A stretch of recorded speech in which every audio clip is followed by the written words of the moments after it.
Okay. Okay, howdy, howdy. Here we are. Oh, yeah. My name is Paul K. Lemire. This is Your City, Your Voice, coming to you live from downtown Niagara Falls, Ontario, Canada, of course. That's where we broadcast out of the studios of 4680Q. And today I have a special guest in here. And, every once in a while I get on Facebook, like every hour of every day, basically, every once in a while. And anybody who has something to say or an opinion, I always ask them if they want to come on the show and talk. And some people take me up on it. A lot of people don't. I don't know why. They're maybe microphone shy. But at the end of the day, I did find somebody who wanted to come in. And his name is Gordon Helmkay. Helmkay. Helmkay. I got it right. Okay. And he's lived downtown for 20 years. And he wanted to talk a little bit about downtown, what's going on since he got here and what's going on today, the changes, what his opinions are as how they can improve downtown and perhaps make it a lot better than it is sitting out there right now. And we're sitting across from the meteorite crater, of course, which looks pretty bad on the city. Gord, welcome to the show. I've been waiting to get you on. It's been 2 or 3 weeks since we talked, and I think this is fantastic. I do too, Paul. It's a pleasure to be here. Thank you. First time I've seen the studio. I moved downtown Niagara Falls. Actually, it was about 23, 24 years ago. I took a job as a laboratory technician at the clinic on Queen Street, and I worked there for the longest time until I got laid off at the beginning of the COVID-19 pandemic. Oh, the scamdemic. Yes, exactly. And anyway, I got laid off at the onset of the pandemic, and 3.5 years later, they called me back to work. I said, no, I'm happily retired, and here I am. But, when I first moved downtown, it was beautiful down here. There's so much shops, and there was a clothing store right across from the clinic. Sam Stevens, I believe it was. There was yes, Sam, yeah, variety stores on the street. There were bars. There were patios. It was thriving down here. Now, how long have you been downtown? 23 years. Wow, 23 years you've lived downtown. Yeah. Okay, well, hold that thought for a minute, okay? Because I'm going to get to my sponsors. Absolutely. And we'll do a little plug for my sponsors. They pay the bills. You know that. And Gord was in radio before, too, so he knows exactly what I'm talking about here. And our sponsors, of course, are Wild Bill's Auto Repair and Body Shop and Hamilton Glowstone Lighting. Now, Wild Bill's, it's raining out today. If your windshield wipers aren't working, you got to go see Ken at Wild Bill's Auto Repair and Body Shop. You want to take care of your car. You want to be proactive with your car. Make sure it's running right. In this month, it's winding down to kids going back to school, and your kids are going to want to go somewhere, and you don't want to break down on the road. Wild Bill's has all the diagnostic equipment to make sure your car is running tip-top and you don't have any breakdowns. You get in an accident, he's got a body shop there. He's going to fix your car, send it out shiny and new like it came out of the factory. Be proactive. Don't let your car bust down on the side of the road. You don't want that. You want to get your brakes checked, make sure you're safe. You want your cooling system to work. It's hot out there. You want air conditioning. Wild Bill's Auto Repair and Body Shop on Oakwood Drive, right next to the Kia dealership. Tell Ken, Paul from Your City, Your Voice sent you, and he's going to be a happy camper, and so will I. Take care of your car. Don't let it get wrecked. That was a good plug. Thank you, Gord. I do it every day at noon, so I'm so used to saying it. It just rolls off. But great auto shop. If you have any problems with your car, take it and go see Wild Bill's. So back to you. 23 years downtown. This place was booming. You know what? They used to have the Springalicious. Right. I remember that well. Those were great weekends. Brought people from all over the city downtown. Vendors, entertainment, live bands. It was fantastic. And it hasn't happened in 5 years now, since the beginning of the pandemic. They used to have busker fests down here. Do you remember the busker fest where there'd be the outdoor entertainment and the food vendors once again? It was thriving down here. And then businesses started closing. And the onset of this pandemic just demolished Queen Street.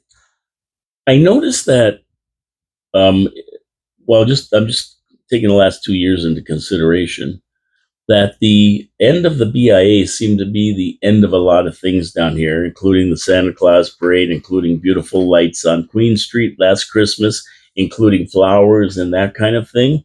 Yeah. And it's a big controversy as far as why they ended the BIA and dissolved it. Everybody was trying to run it and everything, but that still doesn't make it all right for them not to have Santa Claus parade down here and not to have lights down here. I mean, we are known for the Festival of Lights. Absolutely. That really disturbed me, Gord. What's that? Sorry. That really disturbed me. Well, of course, the city, the downtown came to life in the winter, with the lights and the decorations, and it's just it's like a ghost town now. It's sad. There's garbage littering the streets. There's graffiti on the buildings. It's just gotten so pathetic. Now I've got nothing against homeless people. I understand that there is a homeless problem, and I have nothing whatsoever against helping homeless people like the Third Space Cafe does. But the thing is, they bring these people here, these poor, and some of them are so nice and friendly people. I talk to them, and they're just in an unfortunate situation. They're not all drunks. They're not all drug addicts. Some of them are just fallen on hard times, and they come. They get free meals at the Third Space, which is great. That's fantastic. Good for them for doing that. Okay, but they leave their garbage littered everywhere. And it's just like, be grateful, clean up after yourself. Don't make a mess of our city. And the city crews, they don't clean up for some reason. Well, juxtapose that against when you first got here 23 years ago. What was it like when you first got here and you came to Queen Street? What made you, of all places, to come and live downtown Niagara Falls? I was working at the clinic, which is less than a block away, and the rent was dirt cheap. And I still got it to this day. Excuse me. And how was the street at that point in time? Pardon me? How was the street at that point in time? I loved living down here. It was full of friendly people, friendly shop owners, entertainment. There was so many afternoons where they would put on barbecues at City Hall, where you could go and for $5 get either a burger and a dog and a drink and they would do that for like the firefighters and other organizations, and it's all gone. You know what? I remember when they used to have the barbecue every Thursday at City Hall, and I came down every Thursday. Oh, I would too for a barbecue burger, absolutely. Yeah, and I saw a lot of people I hadn't seen in a long time, number one. But it was fun, and then after we'd go across to the Capitol and have a couple drinks with Nem and his mother, Rada, yeah, and we'd hang around there, and I'd see some friends of mine who hung around there, and every Thursday it became a ritual. We'd come down here, grab something to eat either at Capitol or at the barbecue, listen to the music. Yeah, it was fantastic, and I don't know why they stopped stuff like that, because they always want to do things for the people of Niagara Falls. And the good things just seem to fall by the wayside, whether it's because the City Hall has lost interest or I just don't know, because the city's got lots of money to do these things. I know that. I watch the budget. But they just don't seem to spend it on things that everybody would like to do, Exactly. I took a walk from the train station. Could I get you just to talk a little bit more into Absolutely. the mic? I took a walk the other day from the train station down Erie Avenue to Queen, and just to show, I took pictures of what incoming tourists are greeted at when they get off the train here, and it's embarrassing.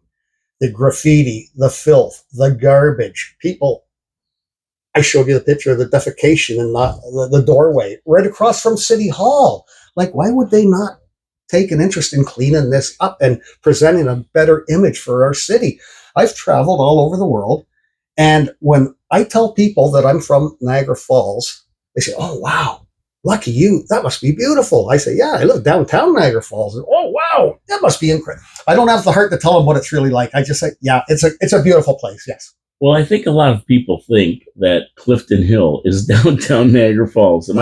That's exactly what it is. Yeah. Yeah, if you go down Clifton Hill, there's lots of excitement, lots of action. You get down to the bottom, you got the beautiful Parks Commission.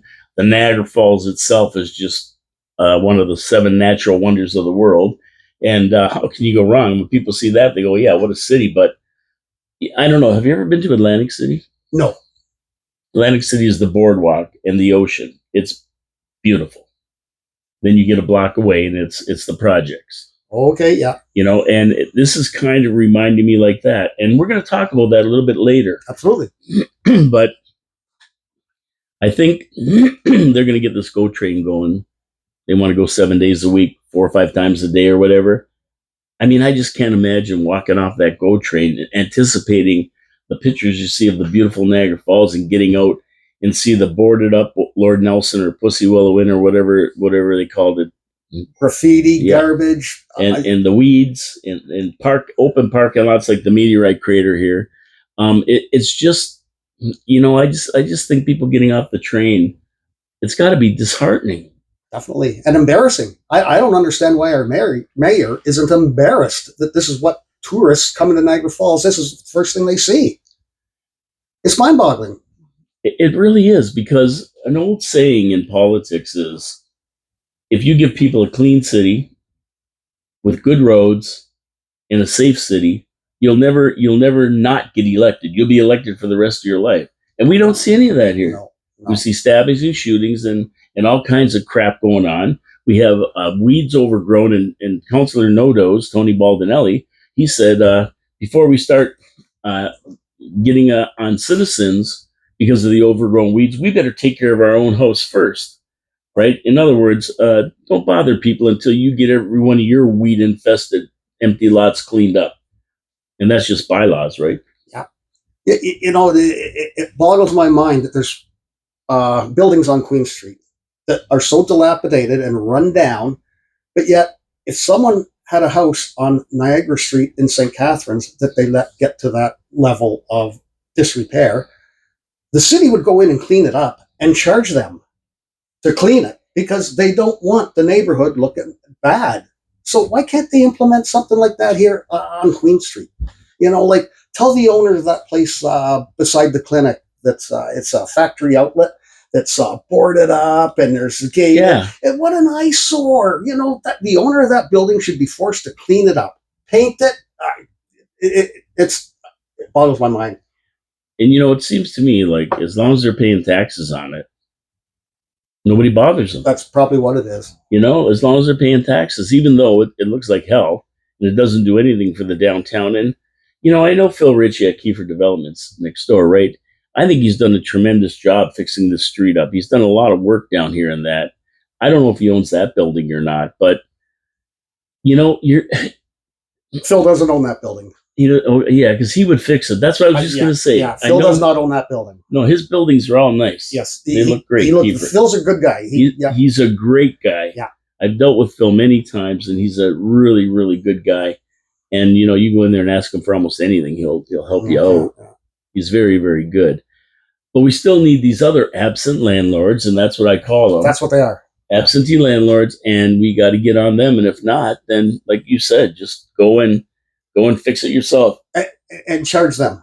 And charge them on their taxes. It would be so easy to put together a work crew of maybe 20, 30 people, arm them with rakes, weed whackers, garbage bags, rubber gloves, pickup sticks, and just maybe some paint brushes and rollers and paint, and just one afternoon on a Saturday or Sunday, put someone in charge of a certain area, and then say, oh, this is your corner, clean it up. And 2 or 3 people go and paint and rake and clean it up. And at the end of the day, that's all it would take is one day of hard work, with 30 or 40 workers, and maybe have a big barbecue afterwards at City Hall in appreciation for the volunteer that came out. Like I would invite the city councilor members to come on out and let's clean up your city. Because City Hall is very well maintained. It is very well looked after. But directly across the street from it, garbage, trash littering the streets, feces. There's open drug use. I've seen people at City Hall injecting themselves. I've seen people at City Hall on the bench smoking from a glass pipe. What they're smoking, I don't know. Crack. But I know it's not good. Crack. Or crystal meth, apparently. Or crystal meth. Yeah, that's a good one. So, but it's blatant. It's obvious. They don't hide it, and no one seems to like. It's so apathetic. I don't understand why people aren't cleaning it up down here. Well, this is what I always say on my show. I say this a lot, that they've been trying to fix this problem for 20, years or so. And whatever they're doing isn't working because the problem's getting worse. So they've got to come up with a new plan to deal with this. And I know in LA, what they've done is they've made 50 blocks of LA, downtown LA, into Skid Row. And that's where these people all go. And that's where they stay. Inside Skid Row, they can do almost anything they want. Yeah. They come out of it and start doing that crap, they get arrested. Yeah. And there's 75,000 people in Skid Row. Crazy, eh? It's almost as big as the city here in Niagara Falls. Yeah.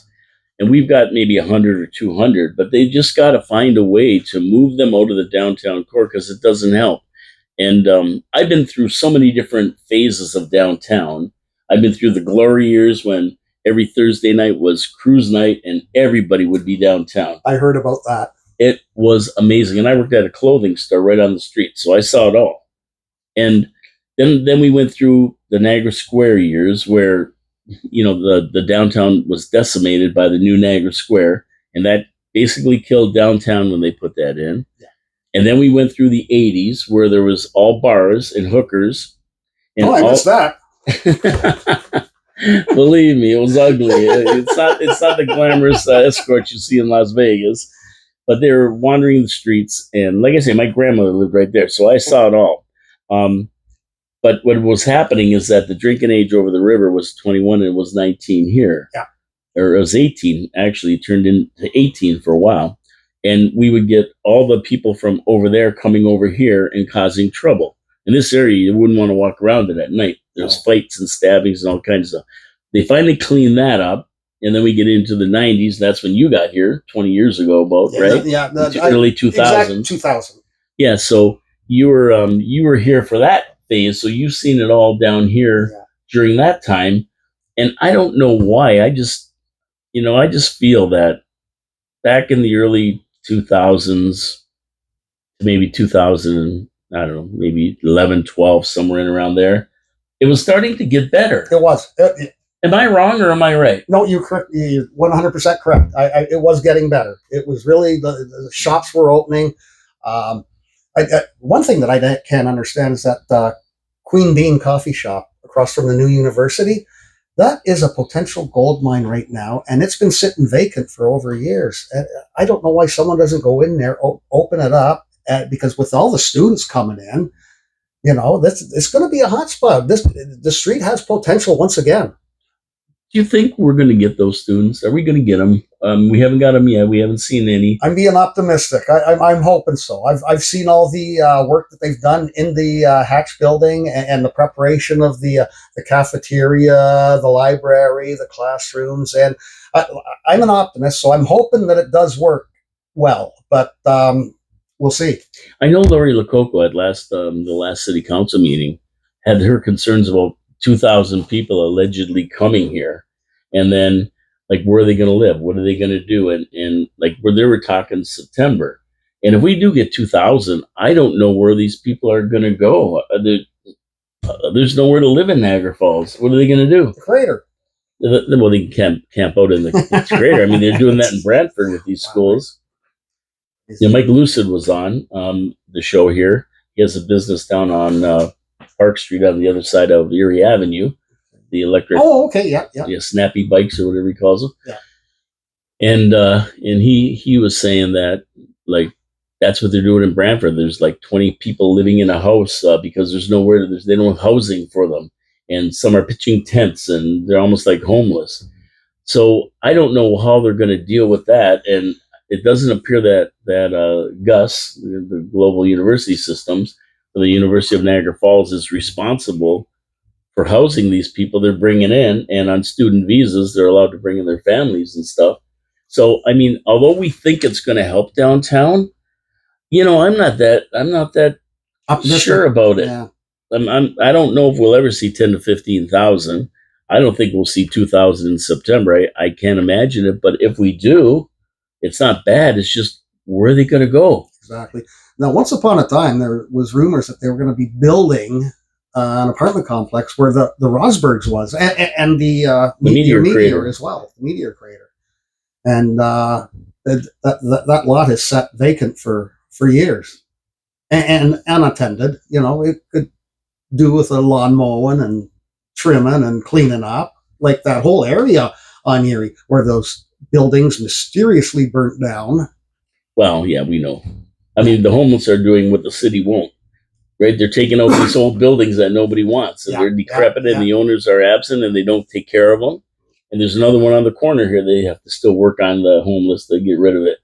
But I mean, this is my thing, and people get mad at me. I really think that they should just take a bulldozer and start at one end and go down the other and knock all these buildings down and build a Las Vegas style covered entertainment center, shopping, and all that other stuff.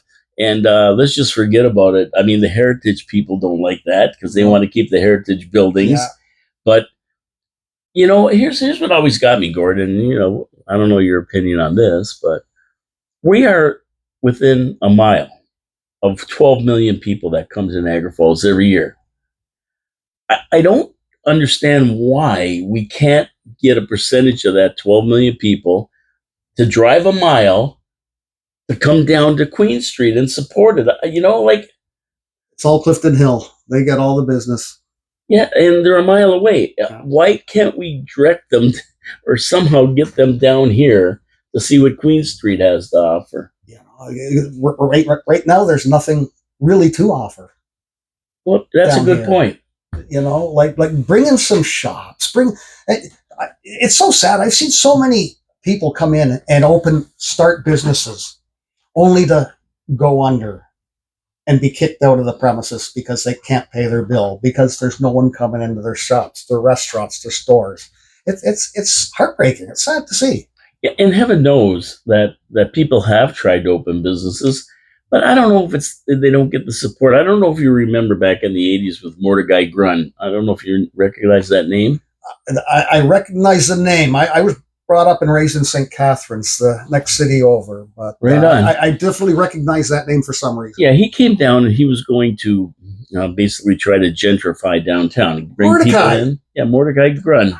I know Mordecai, yes. Yeah, he was a good guy. He tried his best down here, and he was giving people a year rent for free and that kind of thing, and then hoping that they would be able to get a business, but it kind of flopped after a while, and then some other person was trying to do it, and then Kiefer Developments took over. But there's always been something that held everybody back from really going crazy. And you get these nice businesses down here, and like Tony, your friend Tony.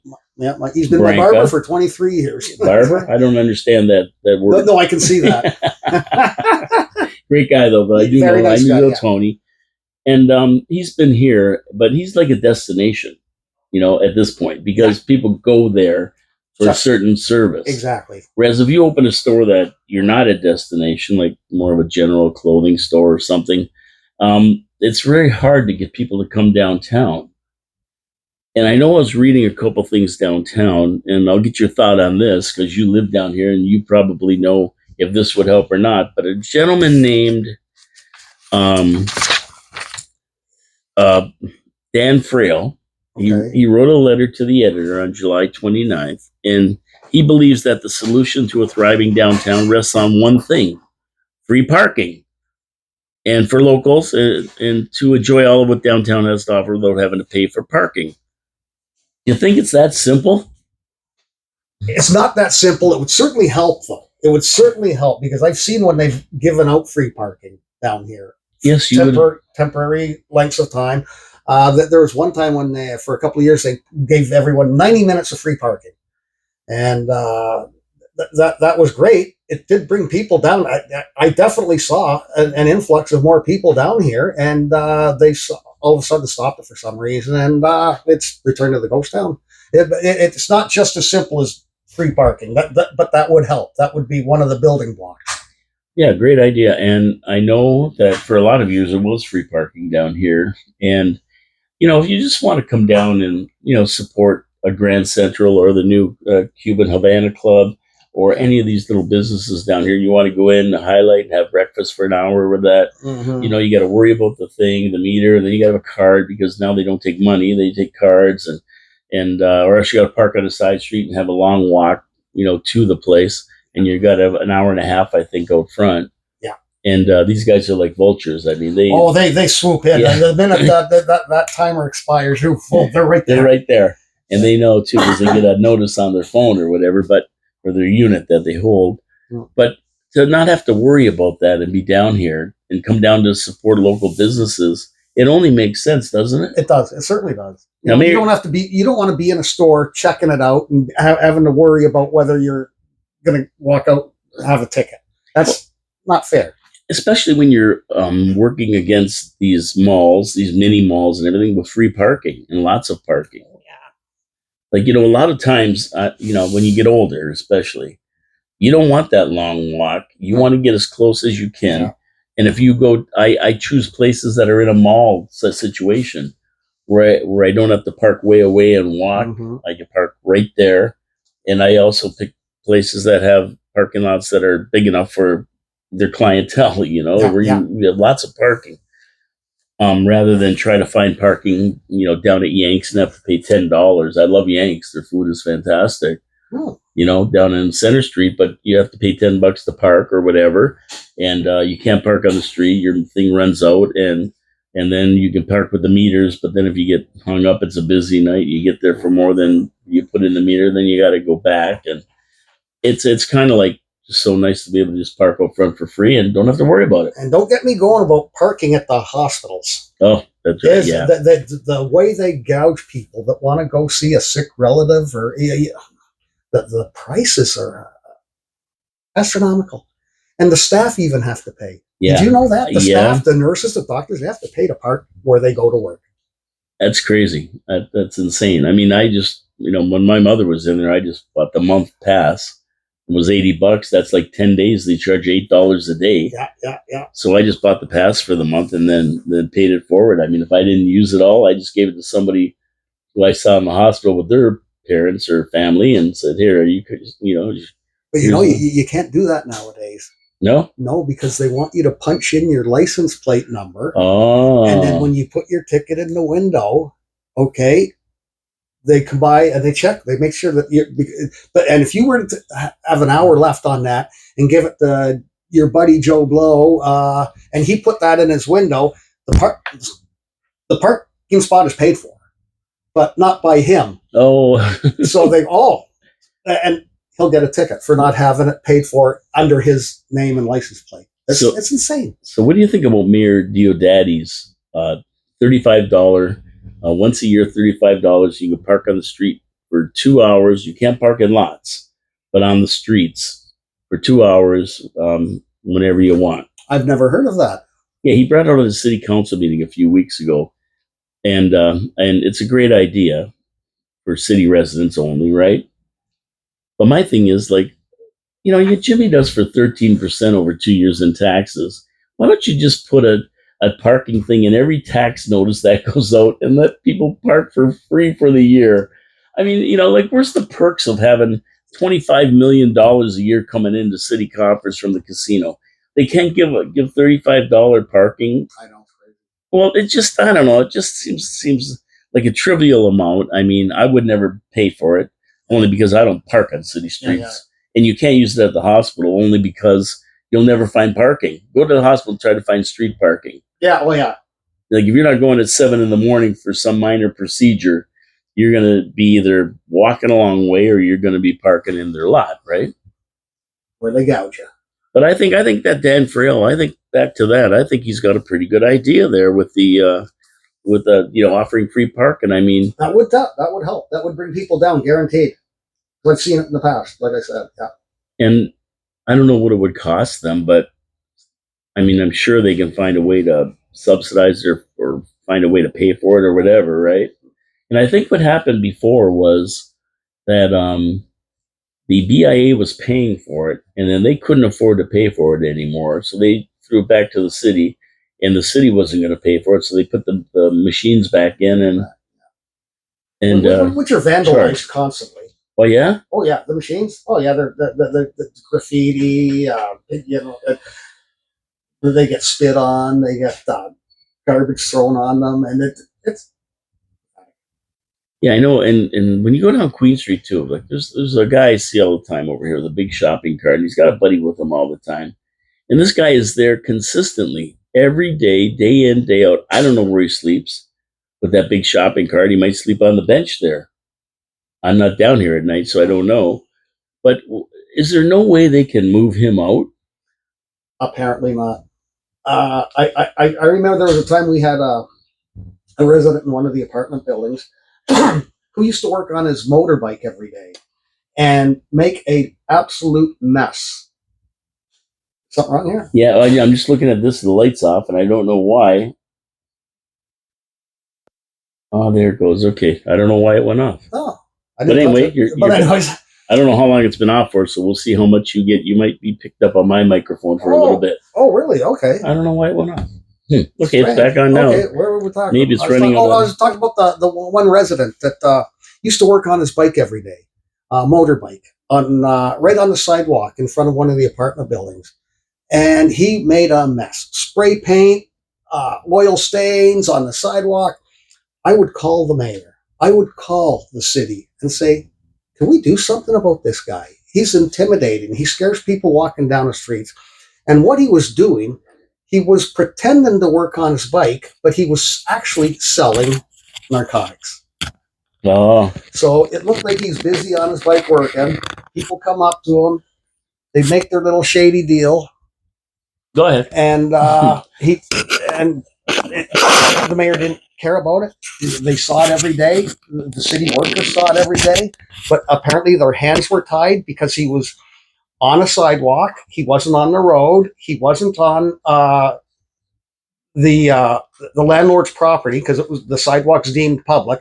So this kid was allowed to do this for years, and they finally got rid of him somehow. But no one seemed to care. No one did anything about it. Yeah, it was so frustrating. And I contacted City Hall. The mayor stopped answering my calls.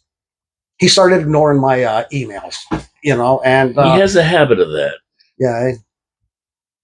But I know we talked about the one guy who was set up in front of the school there. Remember on Facebook we talked about that. The guy who was set up in front of the school. And I said, you got to get him out of there. I mean, and so I don't know how they got him out of there, but you said, oh, no, he's gone now.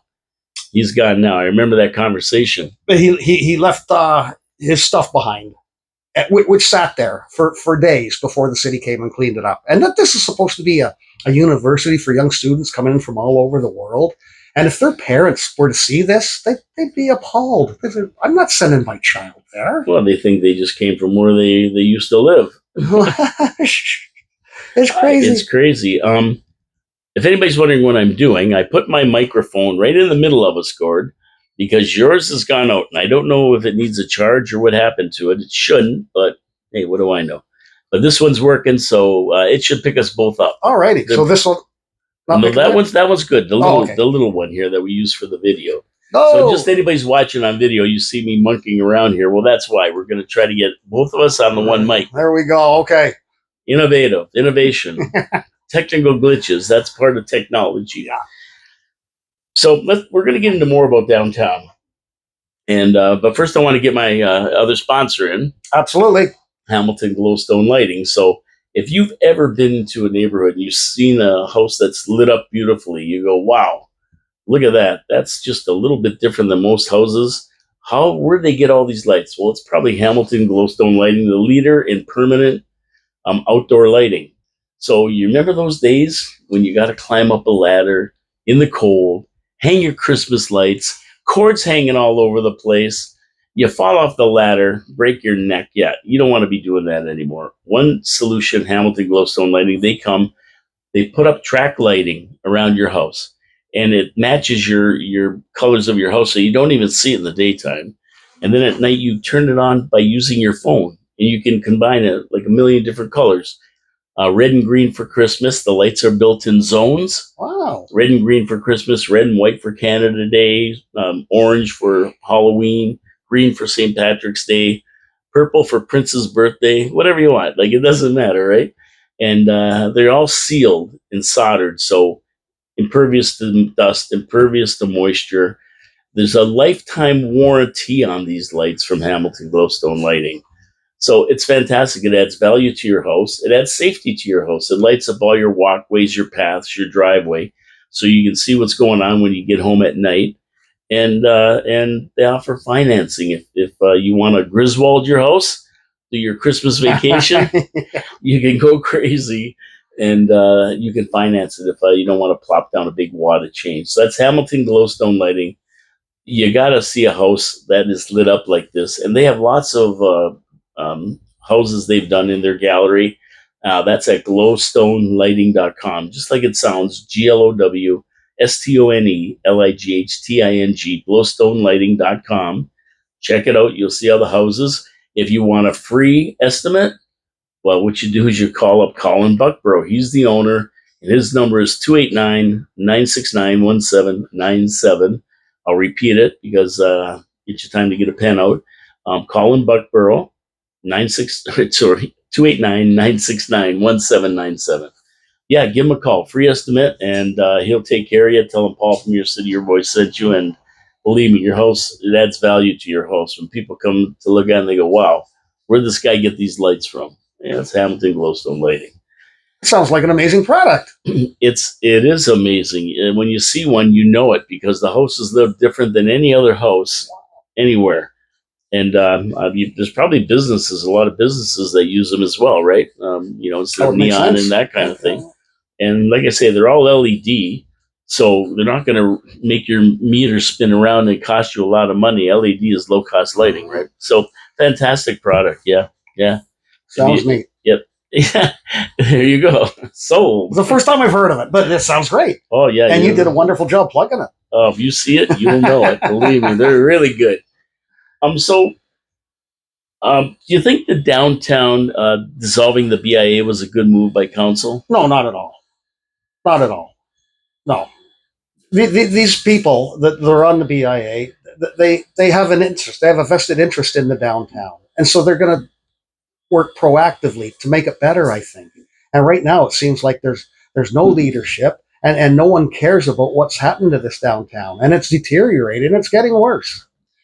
I agree with you 100%. We've been in this studio for I don't know how many years. Before COVID, I think Rick moved in here. God rest his soul. Rick Rose, he passed away. Oh yeah, I knew Rick. And I've been doing this in this studio for a couple of years now, and I've seen it myself. This in 2 years how it's gone downhill with more homeless. I mean, there's a guy that's pitched a tent back here, right by the fence here in the parking lot behind us, and he's in there, and it's sad, but it is. But we're seeing more and more of it, and as we let more and more immigrants in, and they come down here and they have no jobs and that kind of thing, what do? Crime, and they have to live on the street. So I've seen it definitely get worse in the last couple of years, and I haven't seen any improvements or any interest from city council to do anything good down here. No, they're very apathetic, and they're not active at all. It's like they don't care. They really don't care. I mean, if they looked outside of the front of City Hall and just took a walk around the block, maybe that would open their eyes. I don't know. Maybe they have done that. Maybe I don't think they have, because if they did, wow. And see how, like I said, that little project I explained earlier about getting a workforce of 34, designate each. Yep. 3 or 4 people. This is your area. You got the corner on Ontario and Queen, and you got the behind on Park Street, and like I said, reward everyone at the end of the day, and with a nice barbecue. And I'm quite sure that, like the Royal Bank on the corner. Do you see where they've got the old sign that it's dangling and it's been hanging? And flapping in the wind. You talking this? The old Royal Bank. Yeah, that used to be Lincoln Trust, and then it was I think it was Canada Trust after that or something. There used to be 5 banks down here. Apparently, the CIBC, the Bank of Montreal, BMO, Ontario, and then Royal Bank used to be right here. Yeah, and Toronto Dominion. Yeah, TD was over here, which is an eyesore right now. Yeah, Yeah, it's a shame, but yeah, that building on the corner there has been like that with the deer on top of it for how many years now? You've seen it every day for how many years? 10 years, at least 10 years. There you go. I don't understand why they don't make the owner of that do something with it. It's had that yellow fence up for how long? Years. years and years, and there's weeds growing and there's garbage on the other side of it, and why the city can't say, hey, clean that god awful mess up. And the same with that building on the corner of Ontario and Queen. It's a big, huge white structure. There used to be a convenience store on the bottom floor and apartments up on the top. It's right on the corner of Erie and it used to be a little General Sorrow. Oh yeah, Erie. That's well. See, that's right across from where Rosberg's burnt down. Yeah, that's the 5-sided Heritage Building. They've declared that the Heritage Building now. It's an eyesore. It is. And see, this is the problem when you start declaring stuff a heritage building. My thing about that is, and Christian Bell, he's a big proponent of these heritage buildings. And he was yelling, they were yelling about City Hall when they tore it down. It was all mold infested, decrepit, and they tore it down. Everybody was yelling about that. And the old City Hall there. Yeah. And now they're talking about this, but I don't see anybody stepping up to the plate with any money to repair it and bring it back to its old heritage. I mean, heritage buildings are good. I love them, but still they have presentable. They have to be restored. Yes.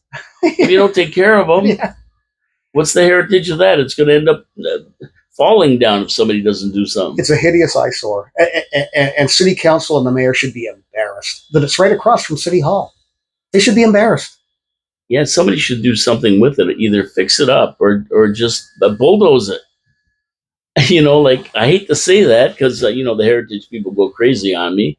But come on, you can't just call it a heritage building and let it... And ignore it. Well, exactly. Look what happened to Niagara Falls Arena. Yeah. Beautiful arena. They let it go. The Russians and their sand castles. Then they let it go. And they let it go to the point where it was... you couldn't fix it. It was so bad. And now they're tearing it down. That's what happens if you keep these heritage buildings, but you don't want to put money into them. So City Council, if they want to keep them and designate them heritage, somebody's got to step up to the plate and fix it. Either the owner or get a bunch of people together to buy it and fix it, or get rid of it. Have you seen downtown St. Catharines lately? They have really brought that to life.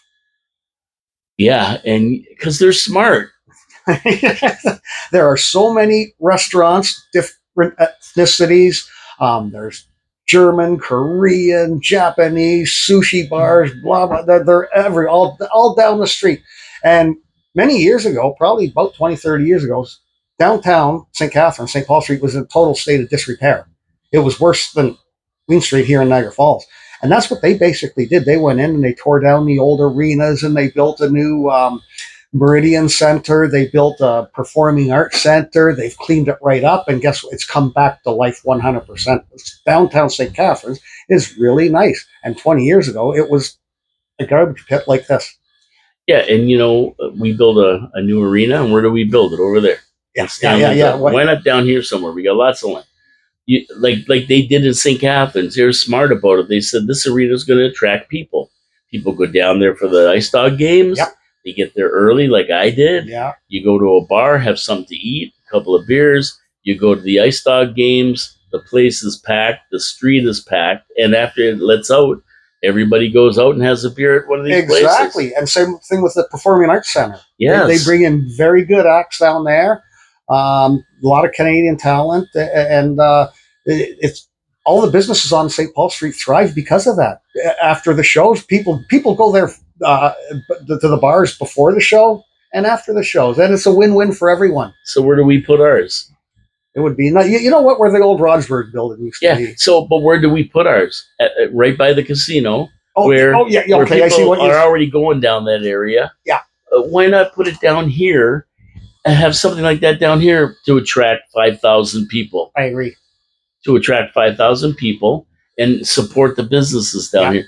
Like, this is the problem. St. Catharines did it right. They put all their main draws right downtown. And that's going to draw people down there and support the businesses. Yeah. What do? We put ours in the tourist area. Yeah. Well, and then we cry we don't have anybody downtown. Yeah. Well, if you build it, they will come. Exactly. So, like, they're smarter in St. Catharines, if you ask me. They got it together, how they're going to do things. Yeah. I mean, me personally, when they were talking about building a casino, I wanted them to put it in Silvertown, Glenview. Yeah. Right. You know where that is? Yeah. Yeah. You know what I'm talking about. Okay. And just bulldoze that whole area and put the casino there and call it the Silvertown Casino. I mean, what a natural place. And then you'd have all those people right here, right in the downtown area. Yeah. You know, like, I don't know why we do everything in the tourist area and we do nothing in the downtown area, and then people can't understand why we have nothing downtown. Oh yeah, we're totally neglected downtown here. There's no police presence. There's hardly ever any police presence. I never see any patrols up and down Queen I Street. see them in the daytime. Yeah, very rarely do I. Very rarely. Oh yeah, yeah. Oh yeah. See, well, and there's a lot of stuff going down here, downtown. I know they're having a big problem with break-ins on the different stores down here for a while too. Yay. Yeah, it's nuts. But I think city council has to be more involved because, it's up to city council to fix problems in the city. And unless they get involved with downtown, like Councillor NP Nincompoop Mona Patel, she said that she's going to want form a committee. We're going to form a committee, take steps to enhance downtown. Well, you know what? If you form a committee of who knows who, they're not stakeholders down here. Exactly. Like, do you agree that the stakeholders should be the ones who make the decisions about what goes on down here? Without a doubt. They have the investment, right? Yeah, yeah. And we were talking about parking earlier. Another thing that really is upsetting for the residents that live down here.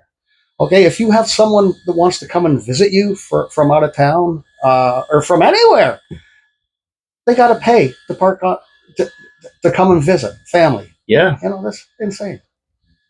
I know, and they're building these new buildings and they're allowing them to have like one parking space per unit or 1.10 or 1.04, and the city bylaw is 1.40. They always reduce it if somebody wants. And we're in an era where people have two cars. Even 80-year-old people have a car for the wife and a car for the husband, as long as they're driving. And some have 4 cars because they got 2 kids with a car each. And they're knocking down the parking spaces, which doesn't make sense. Yeah. And then you come downtown, if you live in one of these apartments, and I've been in these apartments, they're beautiful, some of them on top of these buildings. Yeah. And you want to park, well, where do you park? I don't even know where you park. No. Do they let you park in the back parking in the back, but you have to pay. You have to pay by the year? A monthly rate. Oh, monthly rate, okay. Yeah. And but for visitors, it's just very disheartening. Nothing seems to help downtown. No. Do you know what I really miss about downtown? Remember the Seneca?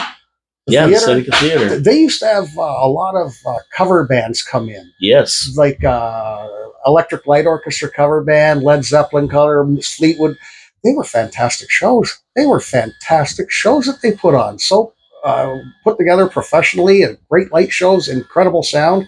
And it got closed down at the beginning of the pandemic. And for some reasons, never. And that brought a lot of people downtown. Yeah, I noticed when they had some of these, they had some good acts. I think they had the guitarist or something from Jethro Tull has a band, and he was there. And they had some big names down there. They did. And Trevor Ritchie, that's Phil's brother, he did a great job with that theater.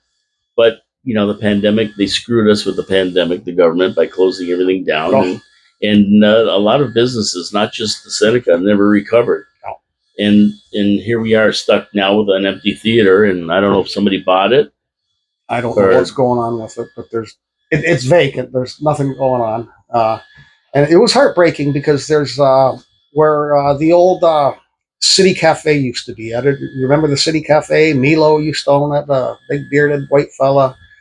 It's on the same stretch where Rada's Queens was, but it was right on closer to Ontario Street.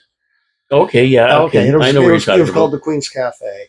And why was I even talking about the Queen's Cafe? The City Cafe. City Cafe. Yeah. I forgot why I was even brought that up. Well, there's probably attracted people down here. It did. A nice place. Did. A lot of people. And, there were bars. There was restaurants. Oh, I remember why I was going there. Okay. Because at the beginning of the pandemic, there was a young lady who was going to put in a restaurant there. And she went, and I spoke with her almost every day, and she had all these supplies brought. She spent over $50,000 in like cooking oil, condiments, what it was to get a rest. And well, anyways, then the pandemic hit, and she stuck with this $50,000 worth of stock for her restaurant that she was looking forward to opening up. She couldn't pay her rent, obviously, because she wasn't getting any customers. And she ended up getting kicked out because she lost everything. It was her dream to open up a restaurant. She invested all she had into, like I said, the supplies to get it going. And it was absolutely heartbreaking to see her lose everything. I think I read about that. I think I read about that at the time. You probably did. And it's yeah, they really goofed everybody up with this COVID. Oh. It didn't help downtown when that happened because nobody was doing anything down here. And I think Grand Central closed right down. They didn't even bother opening for a year. They shut right down. And, yeah, like why bother? Yeah. Some people tried to stay open with limited staff and, having to wear a mask and sign in to get onto the premises. And that was a horrible thing, that pandemic. Now, I've had this idea from a long time now. And this is one of my things. Ask Jamie Jones, right? He ran for city council 2 elections ago, and we talked. Because at the election, I got everybody in here that was running, and then the incumbents, and talked to them about the city, right? And before the election, right? So they sat here with an hour talking about what they were going to do and what they'd like to see. And I always pushed the monorail, right where the traffic circle is, where the old Kimberly Clark was over here. As people come down Thoroldstone, they're going to come down and go to the casinos.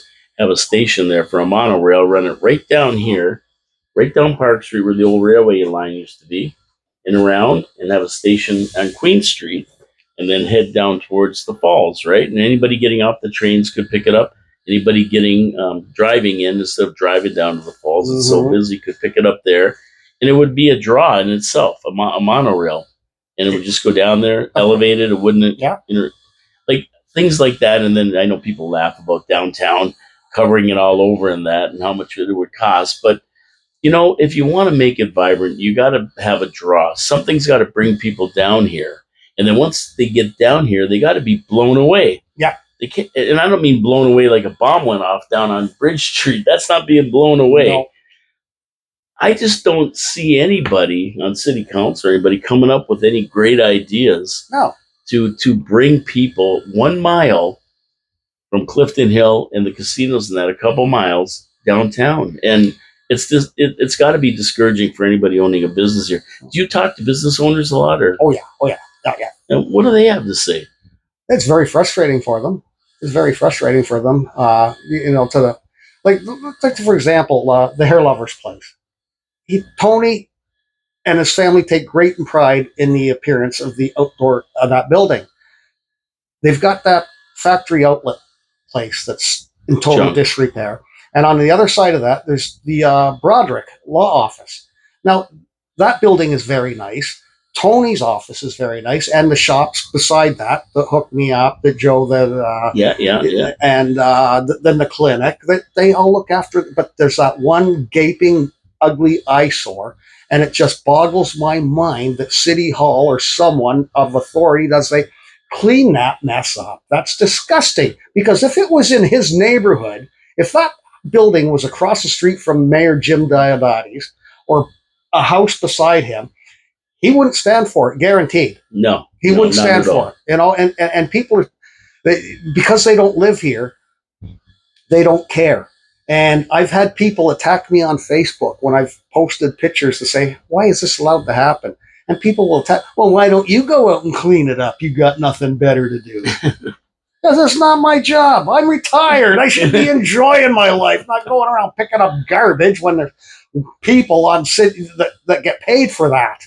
The city workers that drive around in their trucks all day. Well, I mean, the bottom line is the city should be doing it. Absolutely. It's not our job to do that. That's why we pay taxes, so that we can pay for city employees and can pay for people to go and clean places up. Yeah. But if there's no will, then it doesn't get done. No. And like you say, if it was next door to their place, they would definitely be looking to get it cleaned up, but it's not. They drive home and they don't care. Exactly. You know, like Lori Lococo lives down here, which is great, and she pushes a lot for the downtown. I know that she's wonderful about that. But the rest of them, like we had Mona Patel saying that this is a clean city, and anybody who says it isn't is downgrading Niagara Falls. So I drive around and it's clean. Well, you know what? She's full of baloney. Yeah, where's she driving? Not down here. She isn't driving around the city because I drive around and I could take 100 pictures a day and go for a year and probably not get all the places that are in disrepair and just crap. And another thing that is the exchange. There's $17 million on Main Street. Yep. They had a great market here for a long time. Oh, I remember that. Yes. And they tore down the building. Yeah. And then they left it like this big mess. And when I asked Jim Diodati about that at the last election, he said, well, we tore that all out and we were supposed to build an apartment there with affordable housing. And it never got done. And we didn't want to fill it back in because it would cost a couple $100,000 to fill it in with gravel and stuff to make it level. So we're going to wait for somebody to build. It's been 7 years. Crazy. Yeah. And that's why you have that mess there. I mean, it's an eyesore. I mean, it's valuable land. It's contaminated, but it's land that could be built on something on. I mean, geez, turn it back into a parking lot. At least it would help the businesses down here. Oh, without a doubt. I saw a guy drive right over the sidewalk, down the thing, and park right in there. A truck, a 4x4. The other day, yeah, he's parked right in there. Hey, why not? It's free parking. Yeah. And if you can get in there. Yeah, the bylaw guy didn't go and give him a ticket. Let me put it that way. Yeah, he parked right here. He pulled right up and went over the Grand Central. For him. Innovation. But why can't we be innovative downtown and make that something?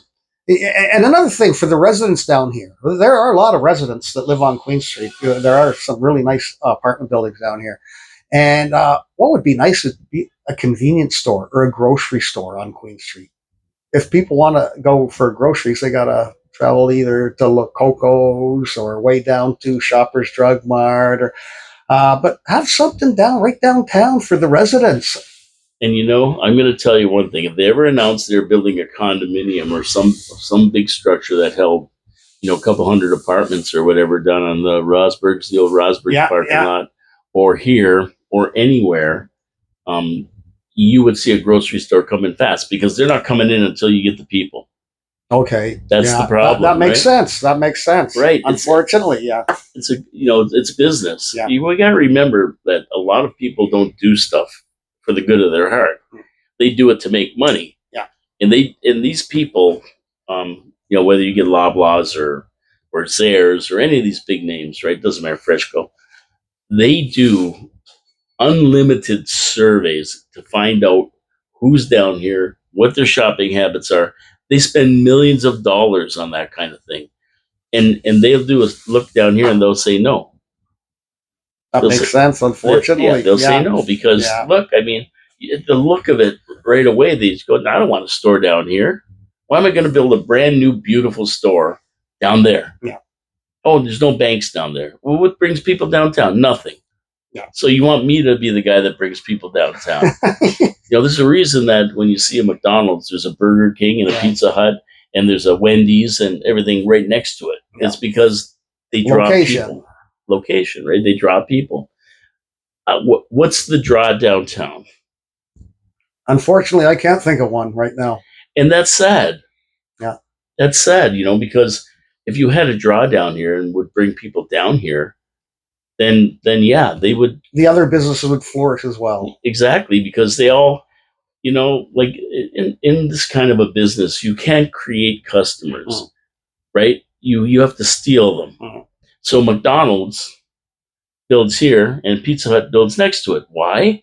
Because somebody going to McDonald's might say, hey, instead of a hamburger, I might want a pizza. And so they take customers away from there. Instead of a McDonald's hamburgers, I might want a Wendy's. Or I might want a Taco Bell, a taco. That's why they're all grouped together. And it does good for everybody because... I knew a business owner in Manitoba who used to swear that competition was the best thing that could ever happen to his business. And you know what? They know that in Las Vegas. They've got tons of casinos, and they don't try to hold you here like here. Every one of these hotels, it's like a black hole. They want you to come in there and not leave for 3 days while you're here. Whereas in Vegas, they want you to experience Vegas, not just our hotel. We know you're going to come to the Mirage or whatever, but there's other great hotels too, and people get around and they and they go back and forth, and it's like a melding of all the businesses too, and entertainment venues as well. Exactly, like live magic shows, all kinds of concerts, and comedians, and I think that where we missed the boat, and downtown Las Vegas missed the boat for a long time because the Strip was taking everything over, so they covered downtown and made it an experience. Like you go down there, it's an experience. It's not just. I can imagine it is. Oh yeah, like you go down there, people go downtown just to see this. I've never been to Vegas. I've been invited, but I've never. Maybe next year. I plan on maybe going. You'll end up going downtown to see what they've done down there, and they've covered it. There's shows and there's light shows, and it's amazing. But they built it, and they came. You know, if you build it, they will come, and that's what we need down here. We need some draw. Down St. Catharines, they got the arena, they got the performing arts. They put them downtown for a reason. And now you talked about downtown, how good it is. Oh, it's thriving. Downtown St. Catharines is thriving. So if you had the choice or you had the control to be able to rebuild this downtown and redo it, what do you think has to be done to bring it back? What would be your first thing you'd like to see? The cleaning up of the exterior of the buildings. That's the start. We've got to make it pretty visually attractive down here, because right now it's not. It's embarrassing. It's horrible. It looks like a World War II disaster zone. You know, it's just it's an embarrassment to the city. We're the most famous city on the planet. Everyone knows where Niagara Falls, Ontario, or Canada is. Everyone has heard of Niagara Falls. But if they were to come down and see our downtown, they'd shake their head in total disbelief, guaranteed. It's disappointing. Very, very. And, you know, you said a lot about that, because I've been to a lot of places in the Caribbean, Mexico, United States, and even people from Toronto, when somebody asks where you're from, they say Niagara Falls. Yeah. Because Toronto, I don't know where that is, but Niagara Falls, everybody knows. I was in Kenya earlier this year, and the citizens of Nairobi, everyone knew where Niagara Falls was. And when I told them I lived downtown Niagara Falls, oh, wow, you lucky guy. That must be so beautiful. And I go, yeah, it is. I don't want to tell them the truth. Let them think what they want. Because like you said earlier, that they automatically assume that the downtown is where all the action is, the Clifton Hill, and they don't realize it's in another section of town a mile away. Yeah, and you see this a lot in the United States, these old downtowns that became decrepit. And like Pasadena was like that. So what they did is they called it Old Town, Pasadena, and they redid the whole old downtown. And they made it retro, like, you know, old diners and all kinds of stuff and things going on all the time. They had to spend money to make money to get people down, but they were willing to do it. They did it, and it's thriving down there. It's packed all the time. No kidding, eh? And that's all it takes is throwing a little bit of money at it. But I don't see private enterprise being able to do it, because at the end of the day, I think they spent $1 million down here in the different revitalizations. They put the things at the end of River Road. They put them at the Victoria Avenue as a lead-in. They called it the Q. They rebranded it the Q. Yeah.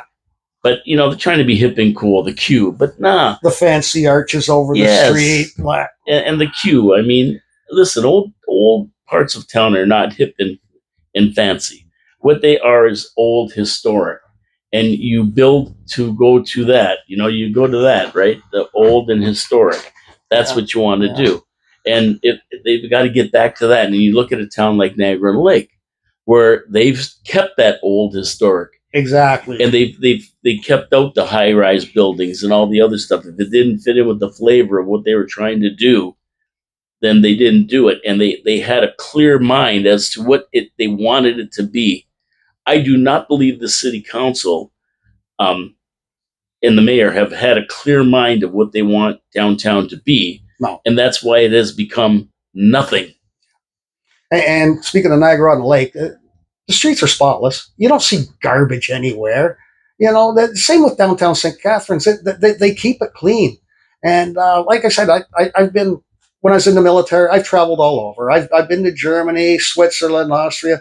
You don't see garbage on the streets in these countries. They're kept clean. And for Niagara Falls, Ontario to be the way it is, it's mind-boggling. It's heartbreaking. It is.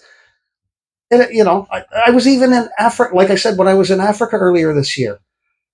No garbage in the streets. The people take pride. They might live in thatched huts and with no running water, and no electricity, but they take pride in their streets. There's no garbage lying around. They keep it clean. Yeah, and here I see people just going by and throwing crap out their windows on this. They don't care. No, they don't care. They don't care. No. And you don't see workers coming around to clean it up either. Oh, no. I've seen a garbage bag sit in the corner here. And I mean, you got city trucks down here and city workers down here all the time. I've seen a garbage bag sit there on the corner for weeks. Yeah. For weeks, yeah. You know, and garbage all over the place. And I've seen garbage right on Queen Street that's been sitting there for 5-6 days. Yeah. Broken open bags. There's garbage strewn all about.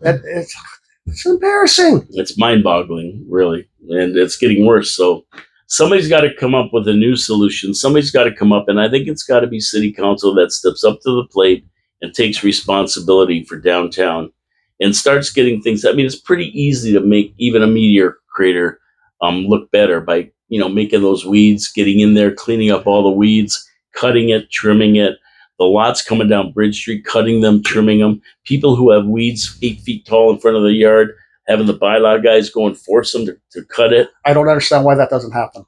I don't understand that. I don't neither. And because, they'll come around our neighborhood for sure because people complain. I guess people there don't complain. They don't care. Or if they do complain, it's falling on deaf ears. Deaf ears. So. But like I said earlier, if it was the mayor's neighbor, their house would be A1. They would be forced to clean it up. They would be, of course. Absolutely. They don't want that in their neighborhood, right? No. Anyway, on that note, Gord, I'm going to end the show. We're past our hour, but that's fine. I mean, there's no big deal. But thanks for coming in. My pleasure, Paul. It's nice meeting you. And I really like some of your thoughts on downtown and what to do about it and your experiences down here, being down here for 23 years. I've seen the best and worst of downtown. Yeah, and it's funny because I talk about some of this stuff and people don't believe it, but now we've got a guy who's sitting here telling you exactly the way it is down here. And I see it every day. Yeah, it's not a conspiracy theory anymore. I see it every day with my own eyes. I've even had one fellow on Facebook accuse me of being a grumpy old alcoholic who sits at my window and screams at people all day long. I think I saw that comment. Yeah.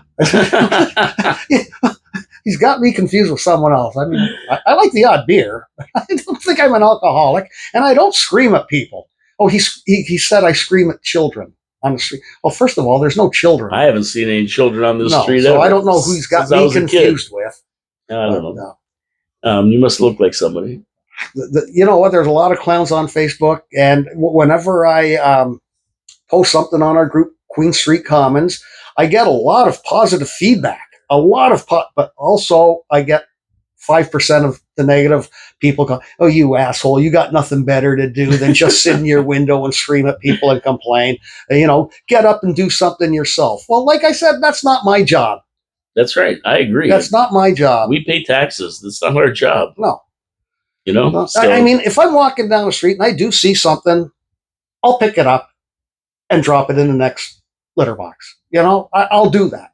But it's not my job to go out and deliberately look for stuff and patrol. Yeah. Anyway, okay, Gord. It was a pleasure, Paul. Yeah, it was a pleasure having you in here. Thank you for your service, by the way. Gord was in the military, and I'm a big proponent of our military people, our veterans, and the police. So, well, thank you very much. My military career was something I'm very proud of, and I'm humbled when people thank me for it because I don't think I really did anything that special. But thank you. Oh, you did, because you did something that a lot of people don't do. So good for you. My name is Paul Kalemir. This is Your City, Your Voice. We're signing off on Finally Friday. Have a great weekend. We'll see you Tuesday. Monday's a holiday, so I'm not going to be in here Monday doing the show.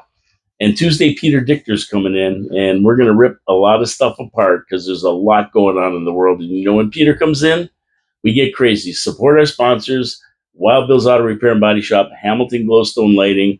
We love when you support our sponsors. Check out the video on YouTube. It will be on YouTube today. Give us a thumbs up. Subscribe to the channel. Hit the notification button so you know when I post another one. And you can be involved in all this. It's for you, these shows, and we thank you for tuning in. Take care, everybody. Have a great weekend. Ciao, ciao.